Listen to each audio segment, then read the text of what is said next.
Hello everyone, welcome to the channel. मेरा नाम है अभिषेक पांडे और आज हमारा 11th लेक्चर। तो आज के दिन हम डिस्कस करने वाले हैं रेशियो एंड प्रपोर्शन। ये भी एक इम्पॉर्टेंट टॉपिक है, इससे भी क्वेश्चन अक्सर पूछे ही जाते हैं हर एग्ज़ाम में। मोस्टली सी सेट में तो डेफिनेटली पूछे ही जाते हैं। तो देखते हैं पहले इस तरह में जो क्वेश्चन आते हैं ना इस टॉपिक्स पे, जैसे मीन्स मिल्क एंड वाटर का प्रपोर्शन दे देता है इतना है, उसमें से मिल्क को रिमूव कर दो, फिर उसमें वाटर ऐड कर दो, फिर उसमें फाइनल रेशियो क्या होता है ये सब आता है। फिर इसी जगह मिल्क की जगह बियर आ जाता है। तो इस तरह के बहुत सारे क्वेश्चंस बनते हैं और एज से रिलेटेड भी बन जाते हैं रेशियो प्रपोर्शन में। तो सबसे पहले देख लेते हैं बेसिक्स इसके। ओके, तो what is ratio and what is proportion. तो सबसे पहले देखते हैं रेशियो क्या है। तो रेशियो जो होता है ना, एक कंपैरिजन होता है, दो क्वांटिटी का एक कंपैरिजन। तो अगर सिंपल भाषा में बोलें तो ratio is a comparison of two quantities by division. What it means, जैसे मान लो दो नंबर है ए एंड बी, तो अगर इनका रेशियो निकालना है ए बाई बी, ओके, ये हो गया इनका कंपैरिजन। मतलब एक डिवीजन में अगर इनको हम वो करें, दो क्वांटिटी को डिवीजन में रख दें, तो ये इनका कंपैरिजन है, इसी को हम रेशियो कहते हैं। ओके, तो क्या है, A and B are in ratio. इनको डिनोट कैसे करते हैं, A is to B. Okay, ये होता है रेशियो सिंपली। इसमें अब देखो रेशियो में और कुछ नहीं, बस इतना ही है। अब इसमें डिफरेंट तरह के मान लो आप कॉन्सेप्ट आते हैं, थोड़ा अब उसके टर्म्स थोड़ा देख लेते हैं क्या होते हैं इनके डिफरेंट टर्म्स। तो अगर रेशियो जो होता है ना, अगर रेशियो में अगर हम किसी नंबर्स को डिवाइड करते हैं, अगर रेशियो को किसी नंबर से दो से डिवाइड करते हैं या दो से मल्टीप्लाई करते हैं, किसी भी नंबर से मल्टीप्लाई या डिवाइड करेंगे, तो उनके रेशियो पे कोई फ़र्क नहीं पड़ता है। ओके, अब देखो कुछ टाइप्स ऑफ रेशियो और इनके टर्म्स देखते हैं पहले। तो एक होता है डुप्लीकेट रेशियो। टाइप्स हम देखिए, होता है डुप्लीकेट रेशियो। डुप्लीकेट रेशियो क्या होता है, जैसे the ratio of square of two numbers. Okay, the ratio of square of two numbers is called the duplicate ratio of the two numbers. What it means, ratio of square of two numbers. जैसे मान लो यहाँ 2/4 है, इनका दो दूनी 4, तो 4 चौक 16, ये हो गया। तो इसको क्या कहते हैं, डुप्लीकेट रेशियो। ओके, मतलब इनका स्क्वायर कर दो। इसी तरह से अगर ट्रिप्लीकेट आ गया तो ट्रिप्लीकेट में क्या होता है, इनका क्यूब कर दो। जो भी रेशियो दिया है, मान लो ए बाई बी दिया है, कोई भी नंबर ले लो, इसमें ए क्यूब बाई बी क्यूब जो है, इसको हम ट्रिप्लीकेट रेशियो कहा जाते हैं। ओके, सो इसके बाद आ जाता है सब डुप्लीकेट, सब ट्रिप्लीकेट, ये भी उसी तरह से। तो जैसे ये 4/16 है, ये इसका सब डुप्लीकेट क्या है, ये देखो 2/4 का डुप्लीकेट ये है 4/16, 4/16 का सब डुप्लीकेट है 2/4, ये क्या हुआ, सब डुप्लीकेट। ओके, डुप्लीकेट ये है डुप्लीकेट। तो इसी तरह से ये इसका ये मान लो ये हो गया सब ट्रिप्लीकेट, सब ट्रिप्लीकेट, ये हो गया ट्रिप्लीकेट। इसी तरह इसका जस्ट अपोजिट हो जाता है। ओके, अब आता है एक इन्वर्स। इन्वर्स मतलब समझते ही, इन्वर्स मीन्स उल्टा, जस्ट उल्टा। तो अगर ए इज टू बी दिया हुआ रेशियो, तो इसका इन्वर्स करोगे तो ए 1/a इंटू 1/b।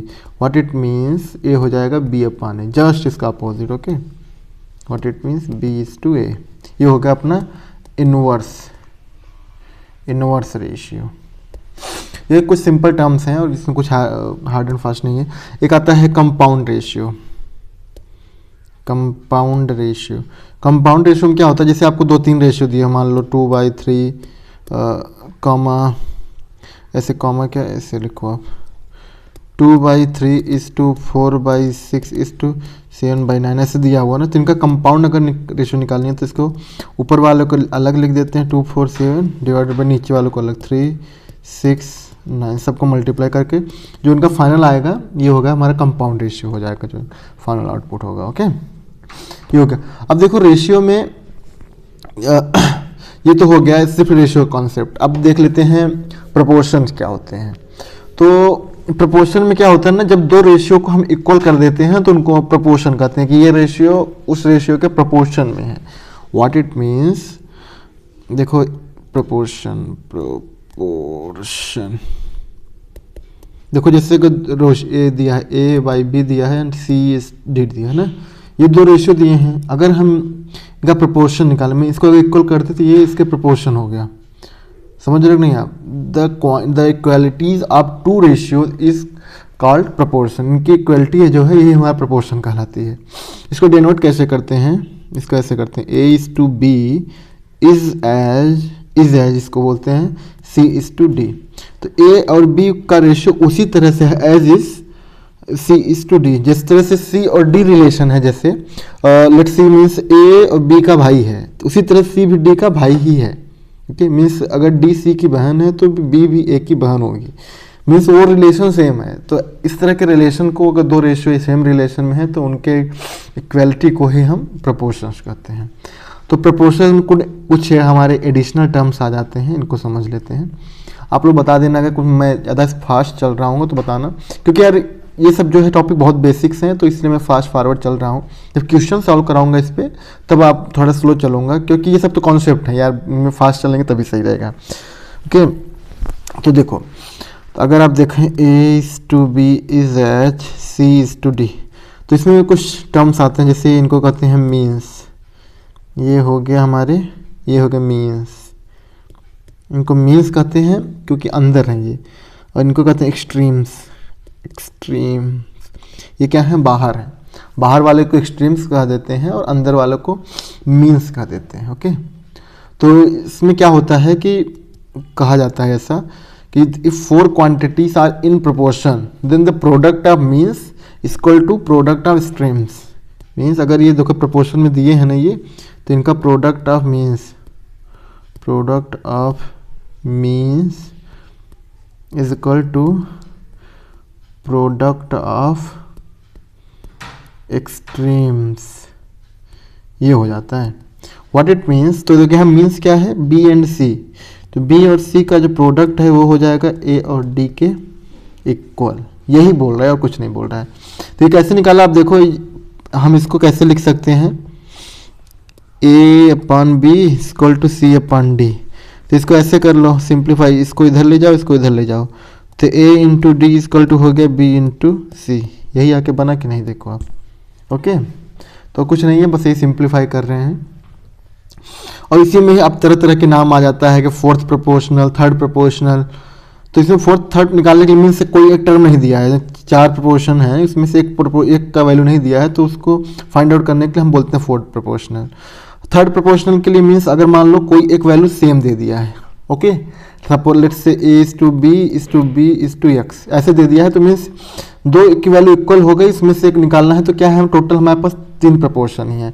एक A हो गया, इन दोनों B ही है, तो ये भी दूसरा हो गया और ये तीसरा हो गया, ये थर्ड प्रोपोर्शन हो गया। ओके, सो अब देखो ये बेसिक्स तो लगभग यही है, और बेसिक्स पे जाएंगे तो यार इसमें होता ही जाता है। आप कुछ थोड़ा सा और देख लेते हैं। चलो, अच्छा, एक होता है ना कंपोनेंडो, एक होता है डिविडेंडो। ओके, ये सब क्या होते हैं पहले देख लो आप। एक अगर आप ऐसे लिखो, कोई दिया हुआ है हमें proportion A:B equal to C:D, अगर ऐसा दिया हुआ है तो इसमें ऐसे क्या लिखते हैं? कंपोनेंडो क्या होता है देख लो पहले आप। अगर इसी में A/B प्लस B, सॉरी ऐसे नहीं लिखो, जैसे लिखो A/B is equal to C/D। Okay, इसमें क्या करेंगे? इस B को यहाँ पे ऐड कर देंगे, इस D को यहाँ पे ऐड कर देंगे। यहाँ जो है ना, इसको यहाँ ऐड कर दो, इसको यहाँ ऐड कर दो, तो ये हो जाएगा क्या अपना कंपोनेंडो हो जाएगा। ये को कंपोनेंडो कहते हैं। हर एक चीज़ बताना भूल गया, जैसे ये होता है ना A:B, तो इसमें इसको ये देखो, ये एक टर्म है, एक टर्म ये है। ओके, तो इसमें से जो टर्म है ना, इनके नाम है।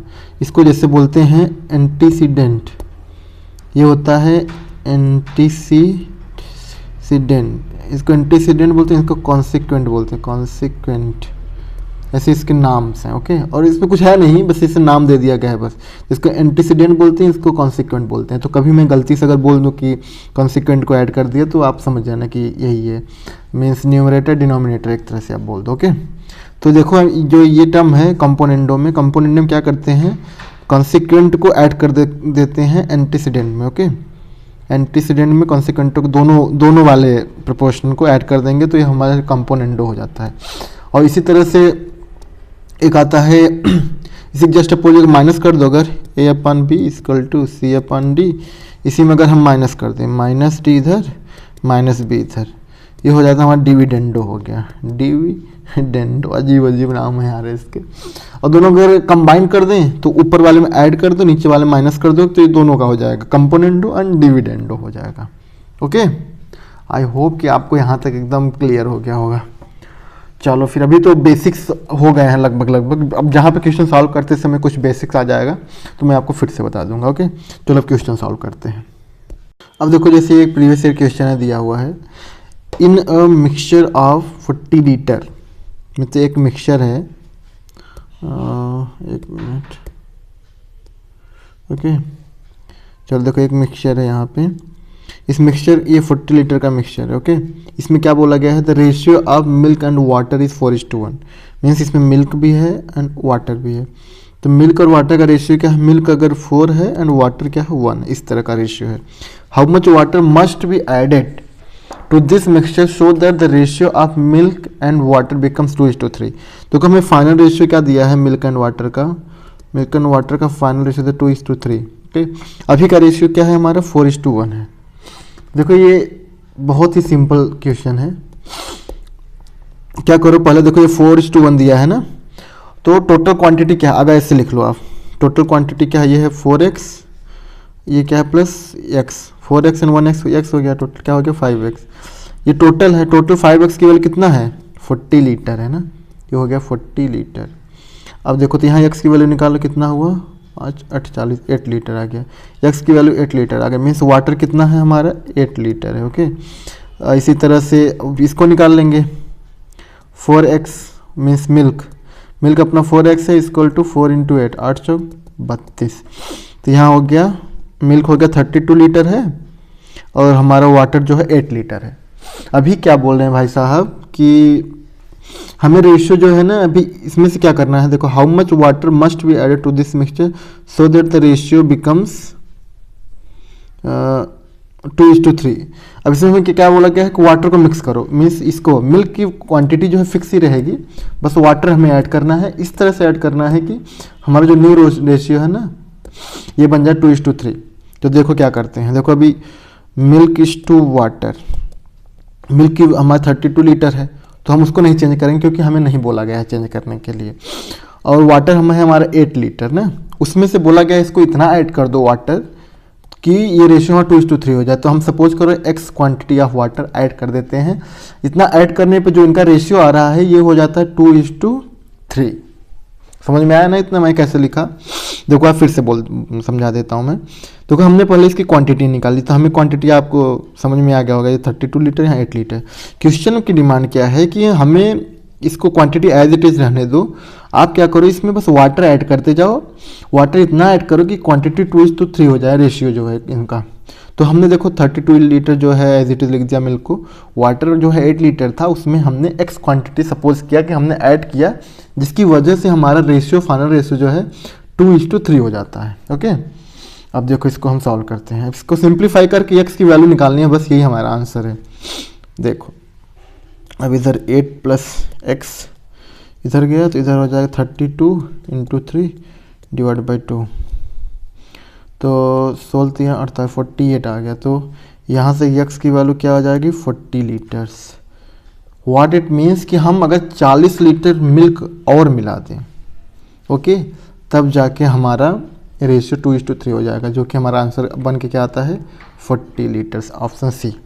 आई होप कि क्वेश्चन समझ में आ गया होगा, नहीं समझ में आता तो फिर से रिपीट करके इस क्वेश्चन को फिर से देख लो। ओके, चलो चलते हैं नेक्स्ट क्वेश्चन पे।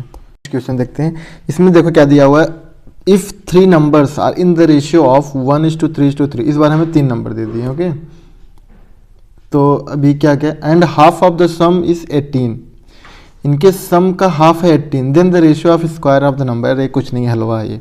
तो देखो पहले हमें रेशियो दिया है 1:2:3, ये रेशियो है हमारा। ओके, अब क्या है, इनके बोले सम हाफ द सम, मीन्स इसका पहले सम निकाल लो, तो 1x + 2x + 3x, इसका सम का 3 2 5 1 6 6x हो गया। ओके, इनका सम 6, इसका बोले हाफ, अगर इसका हम हाफ कर दें, इधर ले आओ, 6x का हाफ, ये कितना दिया हुआ है हमें, 18 दिया हुआ है। ओके, तो दिस इम्प्लाइड 6x कितना हो गया, 36। तो यहाँ भी x कितना हो गया, 6, x की वैल्यू आ गई 6। तो क्या बोला गया है, then the ratio of square of the numbers is, ratio of square of numbers is. तो क्या करना है, पहले हम नंबर निकाल लेते हैं। ओके, तो देखो नंबर कैसे निकालेंगे, देखो x की वैल्यू आ गई है, तो ये देखो x, तो मीन पहला टर्म हमारा x हो गया था, सेकेंड जो है हमारा सेकेंड टर्म ये हो जाएगा 2x, 2x मीन्स 2 इंटू 6, 2 6 2 नहीं 12, 12, दूसरा आगे 12, तीसरा क्या है 3x है, 3x equal to 3 into 6, 36 18, 18, third आ गया 18। अब क्या बोला गया है कि इनका square, ratio of its square ना, देखो the ratio of square of the numbers, तो हमें 3 नंबर मिल गए 6, 12 एंड 18, तो इनका पहले रेशियो निकाल लो। तो ratio equal to 6 is to 12 is to 18, देखो इसी को सिंप्लीफाई करके 1:2:3 बना था। ओके, अब देखो इनका स्क्वायर कर दो, इनका स्क्वायर ही हमें पूछा गया है, तो इनका स्क्वायर 6 छक्का 36, 12 बार हमें 144, 144 और 18 18 का आई थिंक 324। ओके, ये हो गया इनका स्क्वायर, तो यही पूछा गया था। हमने क्या किया, सिंपली पहले हमने नंबर निकाल लिए, उन नंबर्स का हमने स्क्वायर किया, वही हमारा आ गया आंसर, क्योंकि बस इतना ही पूछा गया था मुझे, और इसमें कुछ था भी नहीं, बहुत ही सिंपल क्वेश्चन था। देखो ऐसे ऐसे क्वेश्चन आते हैं। तो ये हमारा कौन सा ऑप्शन सही हुआ, सी। ओके, ये देखो सी इज़ द करेक्ट आंसर। चलो अब चलते हैं नेक्स्ट। अब देखो एक एज का क्वेश्चन देख लेते हैं, इस तरह का क्वेश्चन। तो इसमें क्या पूछा गया, देखो the present ratio of ages of A and B is 4:5। 18 years ago this ratio was at 11:16. Find the sum total of their present ages।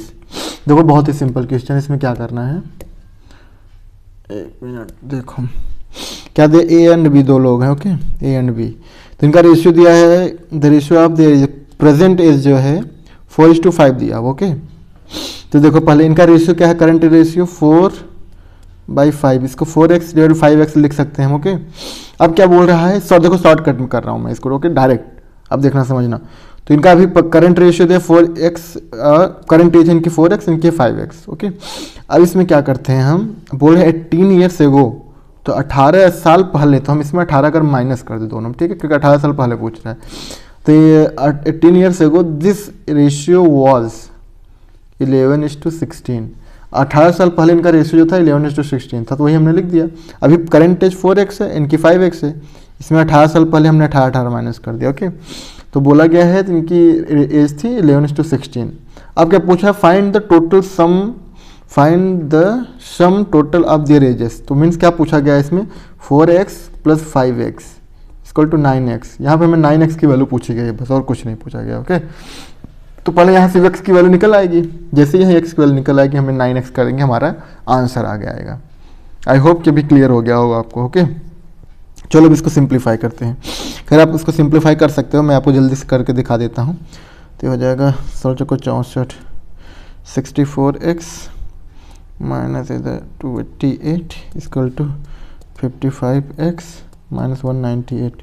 फिर इसको सिंप्लीफाई करेंगे, 9x = 90, 9x = 90 सीधे आ गया। ओके, हमें 9x ही निकालना था और कुछ 9x ही निकालना था, तो हमारा 90 आंसर हो गया। नहीं वैसे भी आप क्या करते हैं, दूसरा कुछ दिया होता तो यहाँ पे x = निकालते 10, फिर यहाँ पे जो भी होता है, यहाँ 9x ही है लकली, कुछ और होता तो वहाँ पे हम 10 से मल्टीप्लाई करके फाइनल आंसर निकालते, लेकिन हमें 9x ही पूछा गया है, तो हमने देखो ये हमारा 90 आंसर हो गया, ए ऑप्शन है। ओके, आई होप कि एकदम क्लियर हो गया, बहुत सिंपल क्वेश्चन आते हैं इस पर। ओके, चलो अभी नेक्स्ट एक आध क्वेश्चन और देख लेते हैं। अब देखो एक थोड़ा नया तरीके का क्वेश्चन देख लेते हैं। ये भी सब प्रीवियस ईयर क्वेश्चन ही है जो मैं करा रहा हूँ सब। ओके, तो देखो क्या पूछा गया है, if ₹58 is divided among 150 children such that each girl and each boy gets 25 पैसे एंड 50 पैसे respectively, then how many girls are there. तो देखो क्या बोला है क्वेश्चन में, 58 लोग हैं हमारे पास। ओके, टोटल 58 लोग जिसमें बॉयज़ हैं एंड गर्ल्स हैं। ओके, क्या पूछा गया है, सॉरी 58 रुपीज़ है, 58 रुपीज़ है, 150 चिल्ड्रेन है हमारे पास, जिसमें से बॉयज़ हैं एंड गर्ल्स हैं, हमें बॉयज़ एंड गर्ल्स का जो टोटल सम हमें बांटना है 58 रुपये इन दोनों के बीच में ऐसे बांटना है कि such that the girl and boy each get 25 पैसे एंड 50 पैसे। गर्ल जो है 25 पैसे पाए, each get girl and each get 25 पैसे एंड 50 पैसे रिस्पेक्टिवली। तो ये 25 पैसे पाएँ और ये 50 पैसे पाएँ। ओके, तो देखो, तो हमें बताना है कि कितनी गर्ल्स हैं टोटल, ये है हमारा क्वेश्चन। तो देखो इसमें थोड़ा आपको दिखने में लग रहा होगा काफ़ी ट्रिकी क्वेश्चन है। देखो क्या करते हैं, बहुत सिंपल क्वेश्चन, इसमें इक्वेशन बनेगा और एक्स वाई की वैल्यू निकालेंगे, बस वही पूछा गया। तो लेट्स टेक ऐसे लिखो, डायरेक्ट लिखो, हम बॉय को मान लेते हैं एक्स, गर्ल्स को मान लेते हैं वाई। ओके, ऐसे कर लेते हैं ना। अब क्या बोला गया है कि बॉयज़ लिखो एक्स, अब देखो 0.25 में ऐसे 0.5 मीन्स ये पैसा, इसको रुपये में कन्वर्ट करेंगे तो 0.5 हुआ ना, इसको 0.25 हो जाएगा ये रुपये में।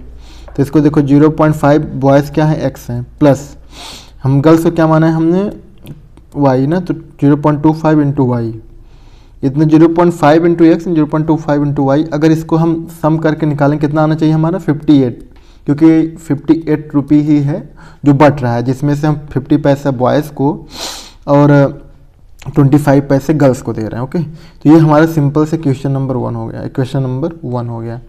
अब हम क्या करते हैं, हम दूसरा इक्वेशन निकालते हैं। दूसरा इक्वेशन क्या बोला गया है कि देखो 150 चिल्ड्रेन हैं, टोटल कितने चिल्ड्रेन हैं 150। What it means X plus Y, ये क्या चिल्ड्रेन ही तो ना, एक्स हो गए बॉयज़, वाई हो गए गर्ल्स, तो X plus Y equal to 150। Okay, ये हो गया हमारे इक्वेशन नंबर 2। अब इन्हीं दोनों इक्वेशन को सॉल्व करके हमें एक्स और वाई की वैल्यू निकालनी है, और हमें क्या है कि बॉयज़ का गर्ल्स का पूछा गया, तो हमें वाई की वैल्यू बतानी है इनको। ओके, तो चलो देखो क्या करते हैं। अभी देखो इक्वेशन सॉल्व करो, सिंपल सा है। तो इक्वेशन 2 में हम मल्टीप्लाई कर देते हैं 0.5 का, फिर माइनस कर देते हैं इक्वेशन नंबर 1 से, है ना। तो देखो पहले इक्वेशन नंबर 2 में हम 0.5 से मल्टीप्लाई करेंगे, तो 0.5x plus 0.5y equal to 150 आ जाएगा, ये समझा ना। फिर देखो ये हो गया हमारा इक्वेशन नंबर 2 का 2 डैश कर दो, ये क्योंकि हम 2 का इसमें मल्टीप्लाई किया 0.5 का। अब इसको फिर एज इट इज लिख दो 0.5x प्लस, कलर चेंज कर लेते हैं, थोड़ा दिक्कत हो जाएगा आपको, प्लस ये हो गया 0.25y इक्वल टू 58 दिया हुआ। अब इसको क्या है माइनस करना है, तो माइनस जानते हो कैसे करते हैं, सबका साइन चेंज कर दो आप। तो ये दोनों सेम है, कट गया। अब यहाँ क्या है 0.5 है, यहाँ 0.25, तो क्या बचा है यहाँ पे 0.25y। अभी देखो 75 में 58 इसको माइनस कर दो आप, तो 15 में से 8 गए 7 हो गया ना, इधर 6 में 5 गए 1 17 हो गए। तो y की वैल्यू क्या हो गई 17/0.25। इसको ऐसे भी लिख सकते हो आप, 1/4 होता है ना, तो 17/25 1/4 25 होता है, तो इसको लिख दो 17 चौको 68 68 आ गया। y की वैल्यू कितनी आ गई 68। y इसको, अब देखो सिंप्लीफाई करना, मैं देखो भी शॉर्ट तरीके अपने हिसाब से कर दिया जैसे मेरी प्रैक्टिस है। अब इसको सिंप्लीफाई करोगे y की वैल्यू 68 यहाँ से फाइंड आउट हो गई। हमें क्या पूछा गया है, then how many girls are there, तो 68 गर्ल्स। क्यों, क्योंकि हमने y किसको माना, देखो गर्ल्स को y माना था। एक इक्वेशन ऐसे इधर बनाया जो पैसे दिया गया टोटल उसमें, और एक इक्वेशन ऐसे दिया जो टोटल नंबर ऑफ चिल्ड्रन दिए गए उधर। ये दोनों क्वेश्चन सॉल्व किया और जैसे ही सॉल्व करने के बाद हमने y की वैल्यू निकाल दी 68 है। ओके, तो देखो ऐसे क्वेश्चन में क्या करते हैं, जहाँ पे हमारे पास अननोन जो है, देखो अगर हमारे पास अननोन 2 थे यहाँ, तो 2 इक्वेशन होना जरूरी है। अगर यहाँ पे 3 अननोन होते ना, सपोज करो बॉयज़ गर्ल्स एंड टीचर, ऐसे 3 लोग दे दिए होते, तो हमें 3 इक्वेशन बनाना होता। अगर 3 इक्वेशन नहीं बनता तो यहाँ पे कांट बी डिटरमाइंड एक ऑप्शन होता है जो कि उसे टिक करना पड़ता है हमें। ओके, तो जितने अननोन होते हैं उतने हमारे पास ऑप्शन उतने हमारे इक्वेशन बनने चाहिए, तभी जाके हमारा क्वेश्चन सॉल्व होगा। तो आपने देखा कितना सिंपल क्वेश्चन था, दिखने में बस लगते हैं, बस होते बहुत सिंपल क्वेश्चन। ओके, सो देखिए आज का लास्ट क्वेश्चन है, मैं इतना क्वेश्चन कराऊंगा। इसके बाद अगर आपको कहीं पे डाउट होता है, समझ में नहीं आता है, कोई क्वेश्चन में प्रॉब्लम होती है, आप मेरे को कमेंट सेक्शन बता देना सर कि इस टाइप के क्वेश्चंस नहीं कराए हैं आपने, तो मैं फिर से उस टाइप के क्वेश्चंस पे सेपरेट वीडियो बना दूंगा। ओके, और लास्ट में मैं क्या है ना, ये सब बेसिक कॉन्सेप्ट है, उस पर हर एक टाइप एक क्वेश्चन करवा रहा हूँ। जब सारे लेक्चर्स खत्म हो जाएंगे तो मैं लास्ट में सब प्रीवियस क्वेश्चन का ही लेक्चर करवाऊंगा। तो उसमें आपको सारे क्वेश्चन एक एक क्वेश्चन एक भी नहीं छूटेगा, सब प्रॉपर कराऊंगा क्वेश्चन। ओके, तो चलो फिर स्टार्ट करते हैं। देखो हम क्या है, if x varies as y directly, तो ये क्या है, ये x varies y directly means x is proportional to y. देखो आपको, देखो यार ये इस तरह शायद बताना भूल गया मैं। देखो क्या होता है ना, प्रोपोर्शनैलिटी जब बोले ना कि डायरेक्टली प्रोपोर्शनल इनवर्सली प्रोपोर्शनल, जब कोई एक टर्म, कोई सपोज करें कोई एक टर्म है वो किसी दूसरे पे डायरेक्टली प्रोपोर्शनल है, तो इसको ऐसे करते हैं, directly proportional to y, x is directly proportional to y, तो इसको ऐसे लिख देते हैं। ओके, तो ये जो प्रोपोर्शनैलिटी है, इसको जब हम हटाते हैं ना प्रोपोर्शनैलिटी को, तो यहाँ कोई कांस्टेंट आ जाता है, तो x equal to k Y, ये कांस्टेंट हटा दे। जैसे इक्वलिटी लाएंगे तो एक कांस्टेंट हमें लिखना पड़ेगा। ओके, तो इसका क्या मतलब होता है ना, एक्चुअली देखो आप, जैसे x is proportional to directly proportional to y है, तो अगर ये इसका मतलब हुआ कि अगर हम x की वैल्यू बढ़ा रहे हैं तो y की वैल्यू अपने आप बढ़ रही है। जैसे जैसे x बढ़ाते जाएंगे y बढ़ता जाएगा। तो यहाँ पे आप बोलोगे तो प्रोपोर्शनलिटी क्यों लगाया गया है, फिर डायरेक्ट इक्वल क्यों नहीं कर दे रहे हैं? इसलिए नहीं कर दे रहे हैं, क्या पता कोई नंबर लिखा हो उनके सामने जो जिसकी वैल्यू कांस्टेंट हो। सपोज यहाँ पे 12 लिखा हो, x इक्वल टू 12y, तो अब बताओ ये 12 की वैल्यू, अब x के बढ़ाने से 12 की वैल्यू तो बढ़ेगी नहीं, ये तो कांस्टेंट ही रहेगा ना, बढ़ेगी तो क्या y की वैल्यू। तो इससे ये क्या किया जाता है, इसको हम कांस्टेंट मान लेते हैं। तो जैसे ही कांस्टेंट हटाएंगे तो इससे प्रोपोर्शनलिटी का चिन्ह लगा देते हैं। ओके, बस यही और कुछ नहीं। तो इसी तरह से इन्वर्सली प्रोपोर्शनल क्या होता है, x से अगर इन्वर्सली प्रोपोर्शनल दिया है तो x इक्वल टू 1/y ये हो जाएगा। अब इसमें भी अगर हटाएंगे प्रोपोर्शनलिटी को तो x equal to k Y. समझ रहे हो ना आप, ये था बेसिक कॉन्सेप्ट। अगर नहीं बताया होगा तो अभी क्लियर हो गया होगा आपको, आई होप। ओके, बहुत सिंपल होता है ये सब। अब चलो क्वेश्चन पे देखते हैं। इस क्वेश्चन में बस इसी कंसेप्ट का यूज किया गया है। तो क्या दिया गया है, x is directly proportional to x varies as y directly. तो x जो है डायरेक्टली वेरी कर रहा है, तो x is proportional to y, तो इसको ऐसे लिख देखते हैं, x equal to k y. Okay, and क्या लिखा है, and z is inversely inversely, and z is inversely. Okay, तो क्या बोला है, x varies as directly as y directly as z inversely. तो यहाँ पे x इज z के इनवर्सली प्रोपोर्शनल है इससे। तो देखो यहाँ पे दो कांस्टेंट आ जाते हैं, इसको k1 लिख दो, और इसको यहाँ पे प्रोपोर्शनलिटी हटाओगे तो इक्वल टू k2 लिख दो, और यहाँ पे नीचे z है तो z कर देंगे ऐसे। अब क्या करना है, क्या पूछा गया है, अभी देखो दिया है x equal to 14 when y equal to 10, find the z when x equal to 49 और y इक्वल टू 45। समझ रहे हैं आप। तो हमें क्या क्या दिया गया है, पहले देखो ये जो टर्म्स दिए गए हैं ना, हमें देखो कितने हैं, ये भी अननोन, ये भी अननोन, ये भी अननोन, ये तो अननोन है ही, ये भी अननोन, ये भी अननोन। तो कितने अननोन है, 1 2 3 4 5 अननोन है मेरे पास। ओके, अब देखो कैसे किया जाएगा इस क्वेश्चन को सॉल्व। प्रोपोर्शनलिटी में यही तो फायदा होता है। क्या करते हैं, अभी इधर आओ, अब इधर देखो, पहले हम वैल्यू दिया गया है x equal to 14, x equal to 14 case 1, आप ऐसे ले लो case 1, x equal to 14 when y equal to 10। तो रख दो x और y इसको इक्वेशन 1 मान लो, इसको इक्वेशन 2 मान लो। ओके, तो अब देखो क्या है कि x इक्वल टू k1y है, तो यहाँ पे वैल्यू लिख दो, रख दो इक्वेशन 1 में। x equal to 14 k1, y equal to कितना है 10। तो यहाँ से k1 की वैल्यू क्या आ गई, 14/10 आ गई k1 की वैल्यू। इसको सिंप्लीफाई करके भी लिख सकते हो, अभी ऐसे रहने दो, ये k1 की वैल्यू आ गई। अब क्या बोला गया है, find z when x equal to 49 and y equal to 45। देखो तब क्या करेंगे, हम z की वैल्यू कब निकालेंगे, 49 और 45 दिया गया है। अब देखो फिर से हम इक्वेशन 1 में आएंगे, केस 2 हमें दिया गया है क्या, x equal to 49 and y equal to 45। अब देखो इक्वेशन 1 में हम आ जाएंगे फिर से। इक्वेशन 1 में देखो x इक्वल टू 49 दिया गया है, k1 हमने भी निकाला 14/10 k1 आ गया, और हमें y की वैल्यू 45 दिया गया है। ओके, अब इसमें क्या बोला गया है, find this when and y equal to 45। तो यार ये कैसे होगा, तो ऐसे देखो अभी क्या समझ में आ रहा है कि ये तो पूरी वैल्यू दे दी है ना, तो यहाँ से ये सॉल्व नहीं हो रहा है। अब इसको इधर से छोड़ो, अब क्या करना है, ये जो है हमारा दूसरा इक्वेशन में आ जाओ, x equal to k2/z। Okay, x की वैल्यू हमें कितना दी गया है, 49, K2 हमें पता नहीं है, Z हमें पता नहीं है। अब बताओ कहाँ से निकालेंगे इस क्वेश्चन को, कैसे निकालेंगे यार, ये तो क्वेश्चन आ ही नहीं रहा है ना। तो ये क्वेश्चन का क्या होगा answer, can't be determined, can't be determined. क्यों? क्योंकि देखो हमारे पास अननोन कितने सारे थे, 1 2 3 4 5 6 नहीं 5 x तो कॉमन है, और हमें दिया गया कितना गया, एक इक्वेशन इधर दिया गया, एक इक्वेशन ये, जो कि रिडंडेंट है, ये किसी का मतलब का नहीं है इक्वेशन। तो इससे हमें क्या मिलता है कि ये क्वेश्चन को हम आंसर ही नहीं निकाल सकते इसका।